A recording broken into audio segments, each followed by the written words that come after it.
तो हाँ दोस्तों, मेरा नाम है मनोज और आप लोग देख रहे हैं तबाही जंक्शन। दोस्तों मेरे चैनल में जुड़ने के लिए आप लोगों को बहुत बहुत धन्यवाद। तो चलिए दोस्तों वीडियो को स्टार्ट करते हैं। तो दोस्तों कल यानी 4 जुलाई को ही सुबह में 7 बजे धमाल मचाने आ रहा है खेसारी जी और प्रियंका सिंह का न्यू वोल्बम सॉन्ग। तो दोस्तों ये वोल्बम सॉन्ग का नाम है देवघर में दर्द। तो आप लोग कल तैयार रहिए सुबह में ही। अब बात करते हैं दोस्तों, इस सॉन्ग में आपको फ्यूचरिंग के रूप में मेघा श्री देखने को मिलेंगे और सॉन्ग के म्यूजिक डायरेक्टर आर्या शर्मा और लाइरिक दिए हैं कृष्णा विदर्दी ने। तो दोस्तों प्रोड्यूसर की बात करें तो राजकुमार सिंह हैं।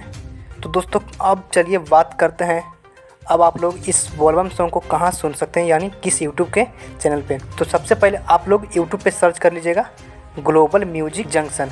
तो ये इसी चैनल पे आपको मिलने वाला है। दोस्तों ये कल सॉन्ग जैसे रिलीज होगा तो ये लिंक सॉन्ग का हम डाल देंगे अपने वीडियो के नीचे डिस्क्रिप्शन में। आप लोग वहाँ से क्लिक कर कर इस सॉन्ग को वॉच कर सकते हैं। तो चलिए दोस्तों यहीं से वीडियो को एंड करते हैं। और हाँ, आप लोगों को मेरा वीडियो अच्छा लगा तो प्लीज़ चैनल को सब्सक्राइब करके बेल आइकन को प्रेस कर लें और लाइक शेयर तो बनता ही है। Thank you.